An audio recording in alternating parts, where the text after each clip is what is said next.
as you can see, the title of our talk today is the feasibility, effectiveness, and outcomes of children in the Early Start Denver Model group-based intervention. And if you do group-based or preschool-based work, you know that team teaching is a part of the process. Well, this work would not be possible without the excellent leadership of Dr. Sally Rogers, who went to Australia several times to make sure that this project had a good, very firm foundation, and trained the team, including Jessica Ferry sitting here, as well as the laboratory and training program that supports the ongoing efforts of their project that is housed at the Mind Institute. And then, of course, the entire team, which Dr. Vivanti will describe later, that does this work every day with the children and families. So today we hope to share with you a little bit about the Early Start Denver model as a possibility for preschools. We hope to inspire you and enlighten you a little bit about the possibilities. Dr. Vivanti will be sharing new and exciting effectiveness data, and then also learning profiles and individuals' differences of children who participated in the programs. So the Early Start Denver model is a comprehensive behavioral early intervention program that was developed for the youngest children ages 12 to 48 months. It is both a developmental curriculum as well as a set of very specific, very well-articulated teaching practices. And as most of you know, the Early Start Denver model is manualized.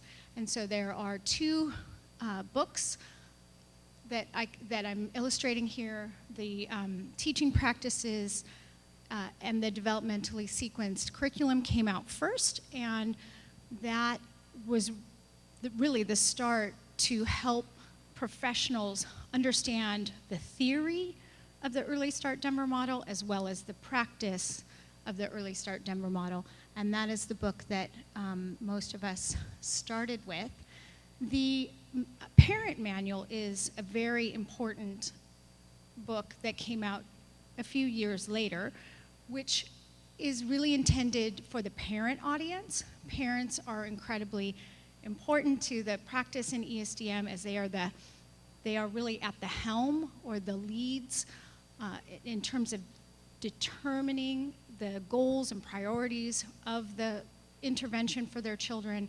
They are included in all meetings and all activities that surround their children, whether that's in the home intervention and also in our group-based approaches as well. So one myth, I think, is that if a child goes to preschool, that the parent is less involved in that process or that experience, and that's not the case in our program, and certainly that wouldn't be consistent with what would be appropriate for toddlers. Parents are very much needed and included in setting goals and priorities for learning objectives, and helping to monitor the progress and helping us understand how children are generalizing skills across everyday settings. And so we utilize the parent manual in our group-based programs for helping parents to understand the principles and practices of the Early Start Denver model, really as a curriculum to teaching and coaching parents on utilizing the ESDM. So parents are learning these strategies that are being implemented in the classrooms alongside of the staff.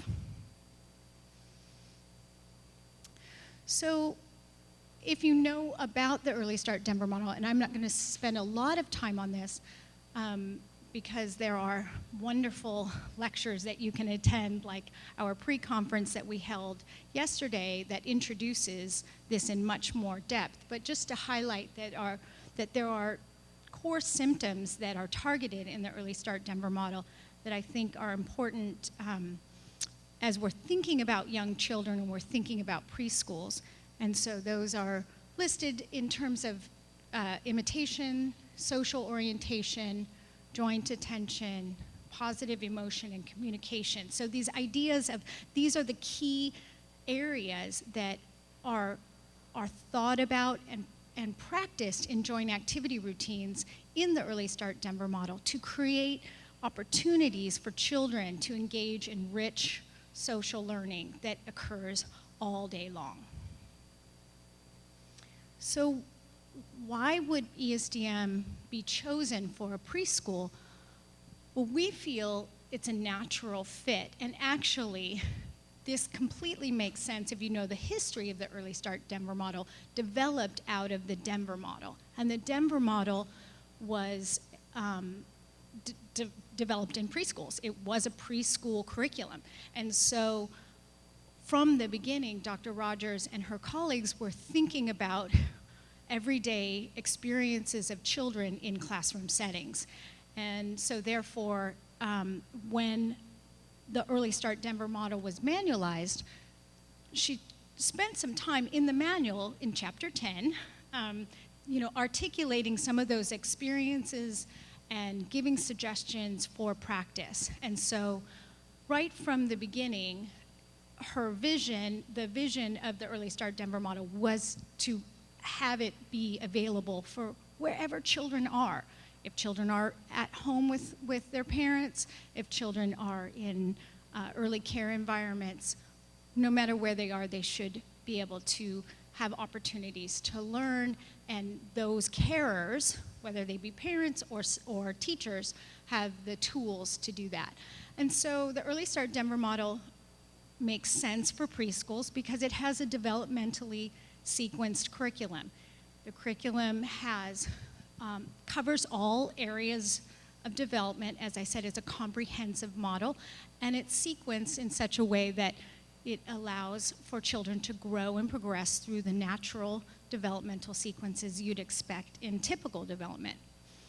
It's also focused on play and natural everyday activities that children experience. And so there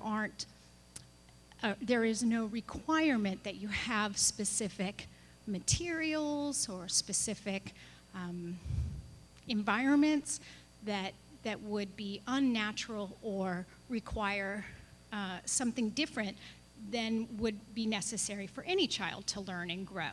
So the Early Start Denver model is going to fit inside of a preschool that has lots of play materials, lots of playful carers, an outside space. All of the activities that are encouraged in the Early Start Denver model are going to fit within a high quality early environment for young children.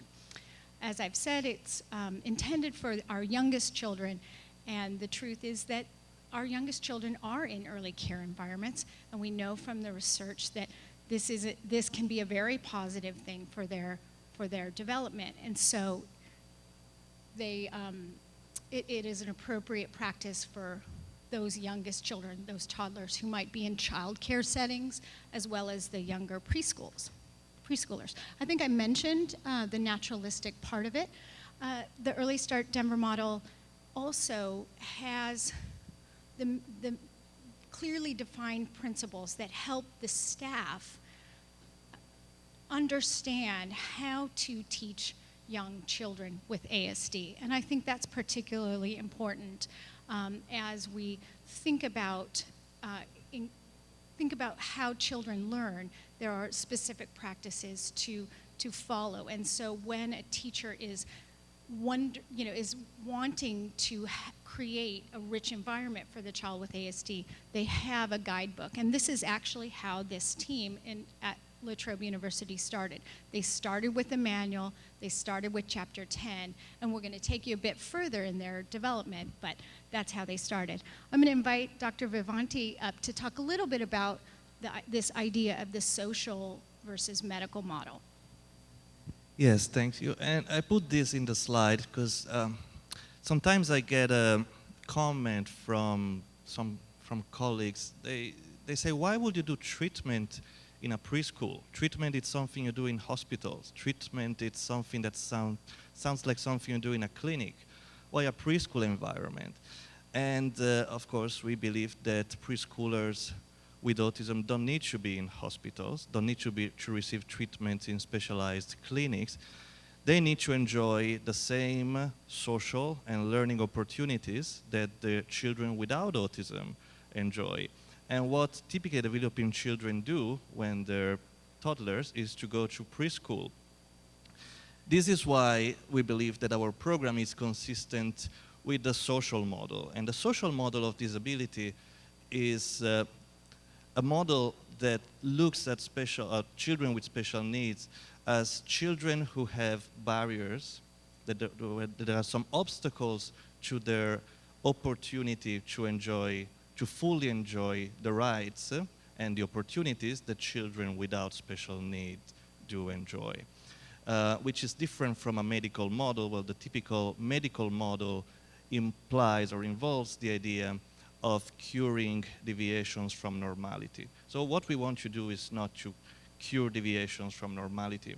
We want to make sure that children with autism can and do enjoy the social and the learning opportunities that come from being in a childcare, which also happens to be related to the treatment pathway that we are offering to these children, because by socializing and by learning in that particular environment, what we see are changes in their behavior and changes in their opportunities in general to learn from the environment and to express their own and unique way of being in the world. So more self-determination, in fact.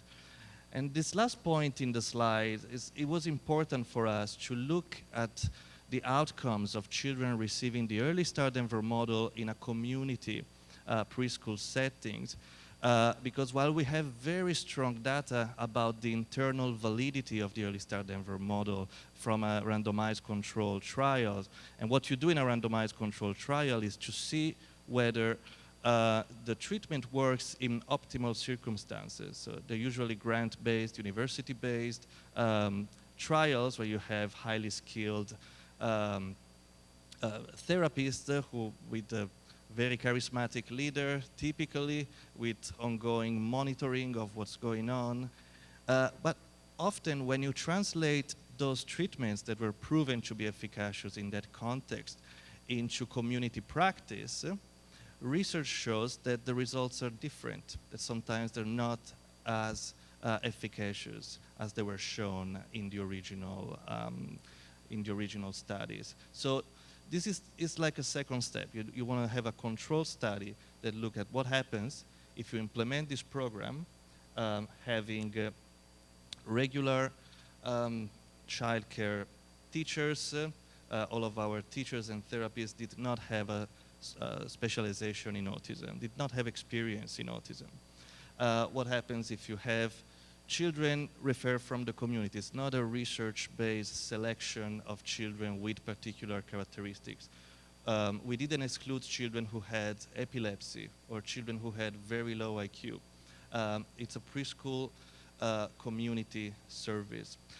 And the idea there is to see whether you can see the same outcomes in a real life circumstances. And I'll tell you about the results later on. There are other challenges that Cindy will tell you about. So as Giacomo mentioned, the idea around moving the ESDM from the very important research projects that we are doing here at the Mind Institute out into the community is an important vision of the Early Start Denver model. Our goals and aims are to have this effective treatment in the lives of very young children and their families. And these are the kinds of research studies that we're actually currently working on coaching parents and and thinking about how we're reaching parents and reaching other communities, and certainly thinking about community-based settings like preschools. There are certainly challenges, and one of the challenges that that Giacomo already alluded to is moving from very controlled research procedures into the community-based settings often taxes those settings relative to funding. So often research projects are very well funded or funded by grants and such. And so that, funding can be a barrier to moving these important treatments into community-based settings. Also, staff training and experience, helping, making sure that the important critical procedures are being implemented by all staff. And we are going to talk a little bit about how that was done in these studies and in this program. And then also the idea of, is there a match between what's done in research in how parents and children are accessing those interventions to community-based settings? And so, while I think we do a very good job at the Mind Institute in really encouraging and finding families who represent a lot of diversity. That's always a question: is are we accessing families that are truly representing all children with ASD? And so there's often restrictions related to community settings in terms of what they must do related to other regulations, so state regulations and such. And so that can be a challenge as well.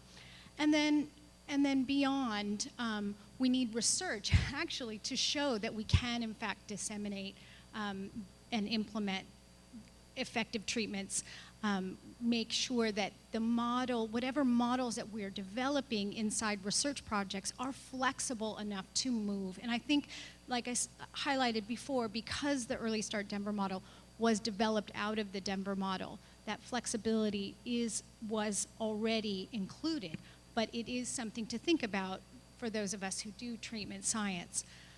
And then I'm just going to say that once you do, in fact, implement an effective treatment inside a community-based setting, it's really important to have that ongoing collaboration and ongoing coaching. And so actually, both Giacomo and Jess are here as part of ongoing training that they're receiving in parent coaching and other things that are being done in the Mind Institute, and we're often going there. And I think that collaboration is really helpful to making sure that that it's still working for those children and families. So I want to talk a couple minutes about the flexibility of the model before we go into the research data. And what I'd like to highlight is that although we're going to be describing a particular program that is housed inside of a child care setting, we are learning from lots of other programs that are starting and who have started implementing the Early Start Denver model in a variety of different settings in a group-based way. So the Early Start Denver model does not have to go into a child care program. It can, and that's what we'd like to show. But it also can be utilized in a clinical setting where the aim is to have groups of children come. It can be implemented with a ratio anywhere from 1:2 to 1:4. You're going to hear about 1:3, 1:4 in this program, but certainly our colleagues at Lori Vismara at York University is working on 1:2. We have programs that are being developed in other places where the ratio is more like 1:3. So we're not prescribing a way in sharing this data with you, which we will do. We're just suggesting that this can be done, and it is being done in a variety of different ways. And also, I want to highlight that the Early Start Denver model certainly supports the idea of inclusive settings. Because it's a developmental curriculum, and because the teaching practices are good for children and aren't unusual or outside of what you would expect rich activities for young children to look like, there isn't any reason you can't have typically developing children in a program where the Early Start Denver model is being implemented. We think, this is an empirical question, but we think it's good for all children and certainly wouldn't exclude typically developing children or children with other language impairment, et cetera. It hasn't been studied yet. So in terms of feasibility indicators, as I was suggesting, that moving research-based intervention to community-based intervention, we have to think about implementation. And so what I'm going to describe over the next minute or so is how we ensured that this program and other programs would be utilizing the Early Start Denver model at a very high level. And so for those of you who are familiar with the Early Start Denver model, you know that in the manual is a very well-described fidelity instrument, which is intended both for self-assessment as well as evaluation. So learning the Early Start Denver model and practicing it, you would be checking yourself in terms of the specific outline teaching practices utilizing this fidelity instrument. And so that was developed for one-to-one delivery, and it is used in the group model for one-to-one opportunities where staff are working with children. And trainers who are a part of the group model are able to check their staff utilizing this instrument. And this was done at 6 monthly intervals, and probably more frequently than that, because in a large classroom environment you have you're doing lots of ongoing staff training. And so I'm going to have Dr. Vivanti describe the group delivery fidelity process and take us into the next. Oh, I'll describe it. Okay, so what we did was we looked at the fidelity instrument and we made a couple of adaptations, which I will describe next. They aren't necessarily changes, they're really about the emphasis of what we wanted to make sure that we were seeing in the staff who were delivering the model. And in order to do that, we worked together as a team to do lots of fidelity checks, and videos were often shared, and many of us rated those videos for reliability, et cetera. So let me just highlight so this is the fidelity measure, and as you will see, if you know the fidelity measure for the one-to-one programs that's described in the manual, this isn't any different, but like I said, there's a few different points of emphasis that I want to orient you to. So when we get to social interaction, and you're in a group-based setting, the idea is we want to encourage, not only do we want to encourage children to be interacting with us as adults, we want to encourage children to interact with each other in the group. And so there is some specific teaching practices that allow for the opportunities for children to interact, and then also allow for that, but also maintain it without taking over it. And for those of you who've ever done this work, you know that it's almost more like an art than it is an instruction in terms of how to do this, is really being able to encourage children at a variety of different developmental levels to interact, to provide that, maybe the theme of that activity, and then to fade at appropriate times, while staying close enough to maintain it if it should start to stop. And so that was something we really wanted to include, and we're going to highlight that for you in a minute. And then also communicative opportunities. In the Early Start Denver model fidelity instrument, there is an item on communication, of course, but this item is again highlighting multiple varied communication opportunities between children. So again, not just from staff to child or child to staff. So the next question is this working? What are the outcomes of children who are undergoing this program. And we have recently published a paper with our team where we document the outcomes of 30, actually 27 preschoolers with autism. Youngest one was 18 months old. The oldest one was 5 years old. In comparison to a group of children that had the same chronological age and the same developmental age, but they were they were receiving a different program. I'll tell you everything about it. And first of all, another question that I often receive is that how is it possible for a teacher to engage 4 children with autism? Only one teacher keeping 4 children with autism engaged.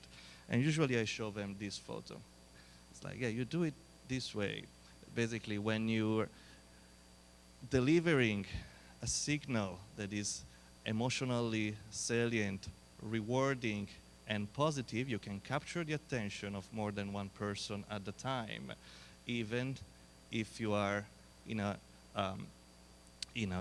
playroom that is busy, and even if these children do have autism, and in fact some of them are very severely affected. So what we did is to deliver between 15 hours to 25 hours per week of Early Start Denver model within this preschool setting. Until now, between August 2010 and now, we had 80 children enrolled in the program. And I will tell you, our research involves 27 of them. This is how the playroom looks like. And as you can see, it doesn't look particularly different from any playroom in any community childcare setting. In order to deliver the Early Start Denver model within a preschool setting, we had to involve a number of different professionals coming from different disciplines. So those include regular teachers and educators who were recruited through standard channels. These are not graduate students who are doing their postdoc. These are regular teachers. And we also had an occupational therapist. We also had a behavior analyst on board, speech and language pathologist, and a psychologist. And we also work in collaboration with the Royal Children's Hospital and pediatricians there, but we're not involved in the delivery of the model.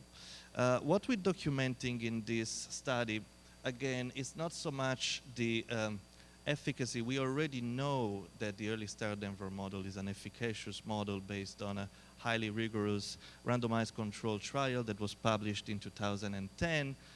What we did here, again, is to see the impact on the real world. So using a low staff-to-child ratios, 1:3 or 1:4, staff recruited through standard channels. All of the children that were involved in the study were consecutive community referrals. So we did not have exclusion criteria. And the reason is that we wanted to see how it works with the kind of children that you normally see in your community service.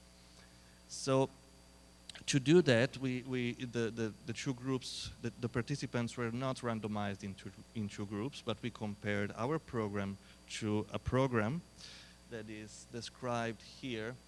And our comparison group was very similar in terms of the intensity of intervention, in terms of the team that was involved, and in terms of the population that was involved. So children with autism, same age, same characteristics.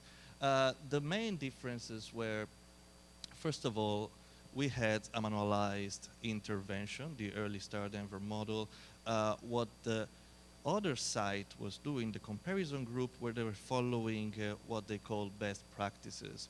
So a number of guidelines that are available in Australia that relate to strategies such as using of visual schedules and creating predictability and creating autism-friendly environment as opposed to a specific brand name treatment. So if you look at the two groups, what is really different there is that the therapists and the teachers in our program not only had guidelines on what to do, but we had tools to make sure that they were delivering the therapy in the way it is intended. While in the control group, because they did not have specific guidelines on what to do, they did not have a system to ensure that they were delivering the therapy the way it was intended. Another important difference is how often new goals were set for our children. So in the ESDM group, like in any ESDM context, we had new goals every 12 weeks. While in the comparison group, that will happen with 2 or 3 goals were set every 6 months. So these are differences. But if you look at the actual children who were involved in the study, you'll see that the two groups were very well matched. We were very careful because when you cannot randomize children, you need to make sure that there's no advantage of one group over the other to start with. But these participants were very similar in terms of their cognitive abilities, in terms of their chronological age, in terms of their adaptive functioning, and the severity of their autism. We had 3 primary outcome measures. The first one is the Mullen scale, which is a measure of developmental quotient and cognitive functioning, basically. And what we saw is that if we look at our 27 participants and the 30 participants in the comparison group, children in both groups made very significant gains. However, gains in the ESDM group were superior compared to the gains in the control group. Children in the ESDM group gained 14 DQ points in 12 months, while children in the control group gained 7 DQ points in 12 months. So the developmental rate in the ESDM group was twice as the one that we observed in the comparison group. If we're looking at the Vineland adaptive behavior composite score, we see that both groups improved in their adaptive functioning compared to baseline, with no advantage of one group over the other.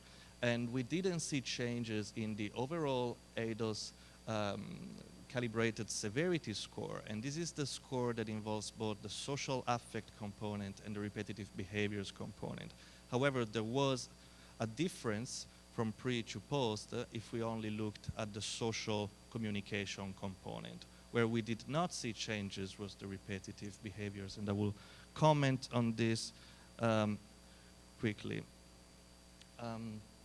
So if we're looking at the secondary outcome measures, we look at the subscales of the Mullen, and what we found is that the most striking differences are here in the receptive language, where we can see that the two groups were very similar to start with, and they actually had pretty low scores. And the children undergoing ESDM therapy, they gained 20 DQ points in receptive language, while children in the comparison group gained 10 DQ points in receptive language. So both groups improved. All children involved in this study did improve their receptive language ability, but there was an advantage. There was superior gains in the children who were receiving early start Denver model.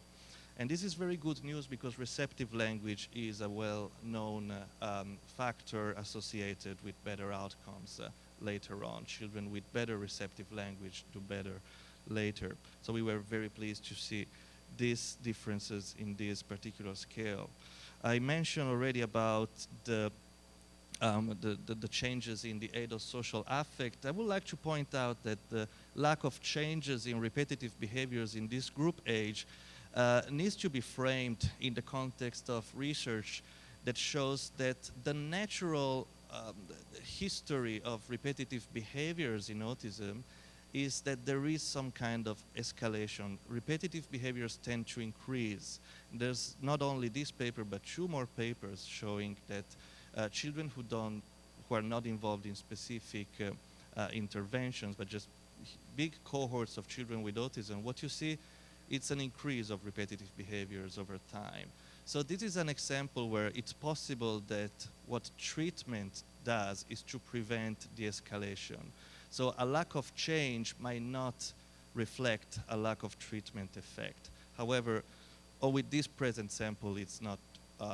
It's still not possible to come to this conclusion, and this needs to be studied when we'll have some kind of normative data, some kind of data on what is the natural history of repetitive behaviors in huge samples. We were also very interested in individual differences in gains, and these are the amount of month in terms of age equivalent scores that each individual child gained in the 12 month. So a child who is here is a child who gained 12 months in 12 months. So this is the developmental rate that you expect in typical development.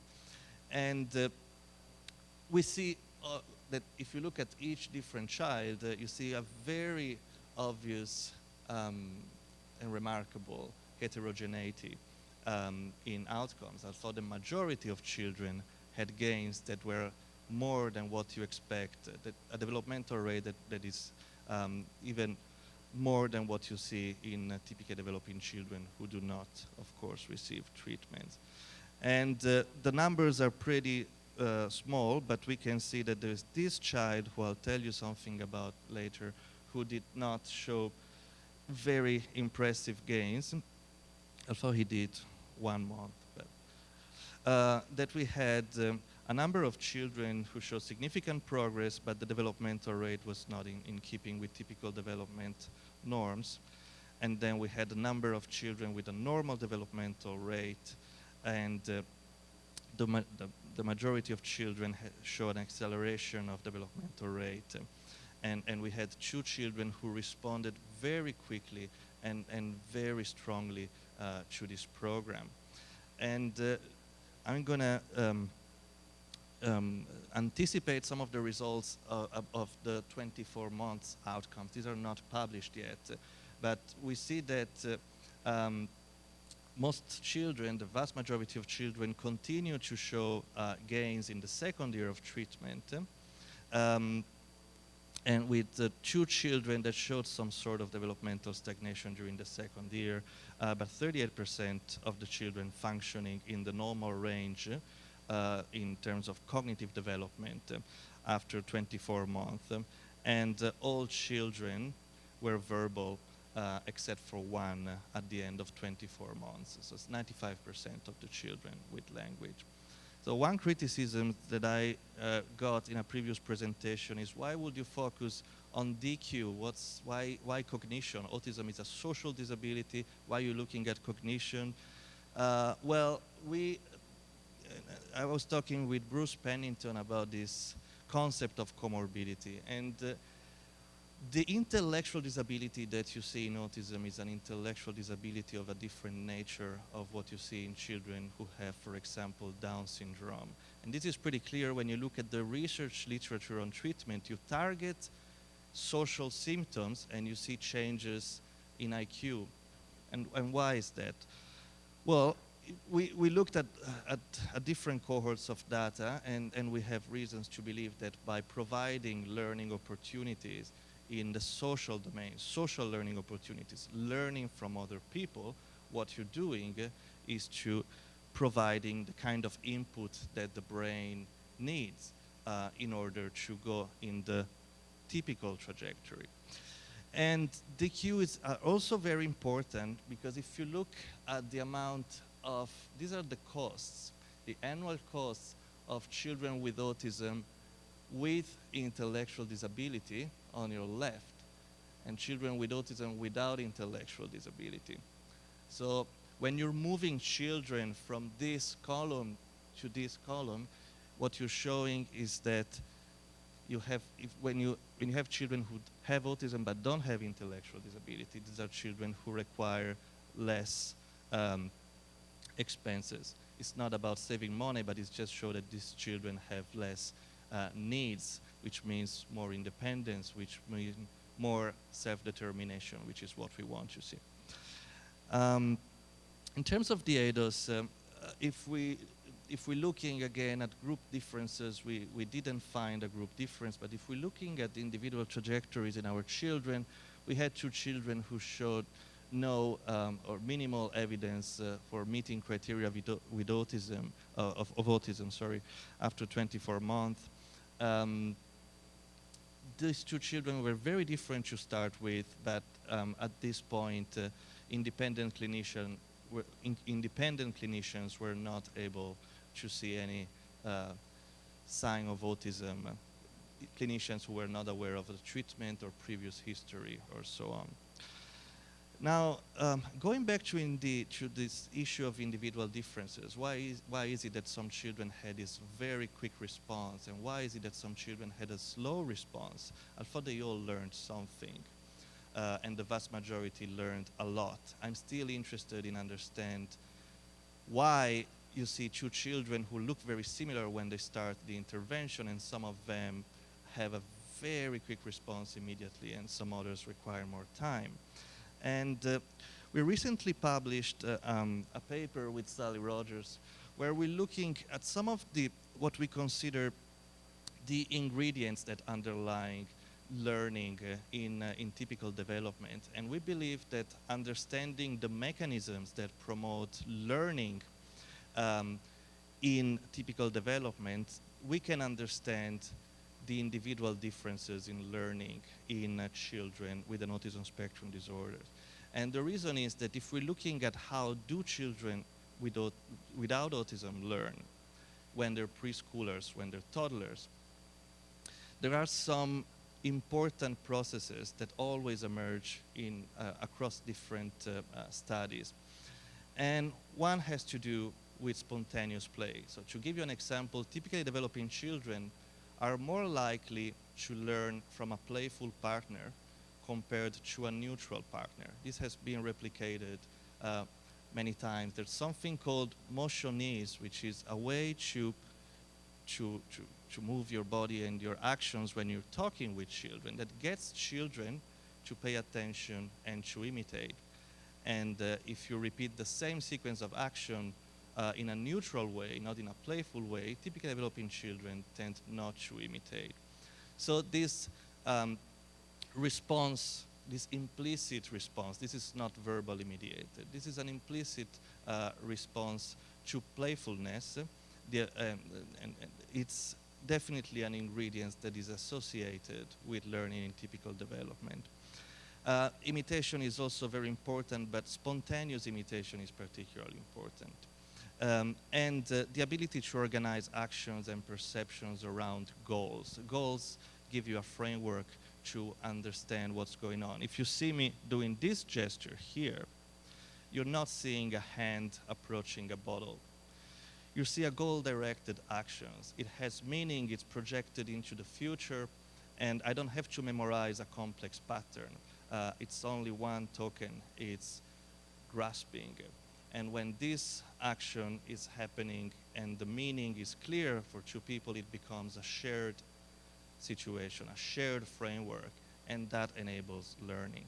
So based on this research data, we looked at whether if you look at these different factors, the play or playfulness and spontaneous imitation and social attention and anticipating goals, understanding goals, it might be that children who are different, who have different levels of these ingredients, different levels of abilities in these areas, respond differently to the learning opportunities that we provide through treatment.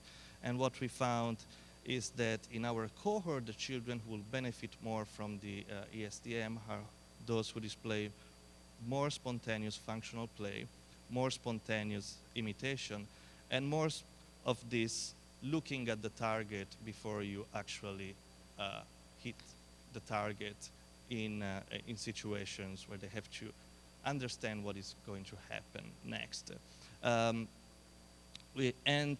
However, the main predictor of outcomes when we collapsed our children with the children in the other group, and when we also looked at this bigger sample, was the severity of autism symptoms. And this is still true also for children in our sample. So children who are more severe, severely affected were the ones who were showing a poorer response or a less evident response. However, all of these factors are highly correlated to the severity of autism symptoms. So we want to improve our ability to understand treatment-related change. What is happening when children are changing? What are the mechanisms? And we have recently published a study where we looked at how children who were in the therapy will respond emotionally when they see videos of their own therapists, as opposed to videos of people they don't know. And what we did is to look at the pupil size of children when they were looking at their therapist, because when you have an emotional response, when you feel emotional connectedness with people, your pupil dilates. When you're in love, you have big pupil. I learned that through physiology, but it's true.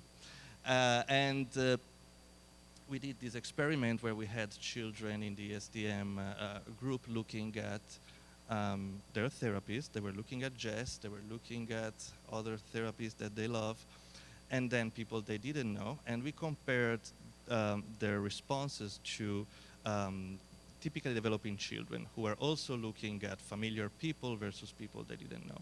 And what we found, and it just came out, is that children with autism were abnormal in the way they were responding to unfamiliar people, people they didn't know.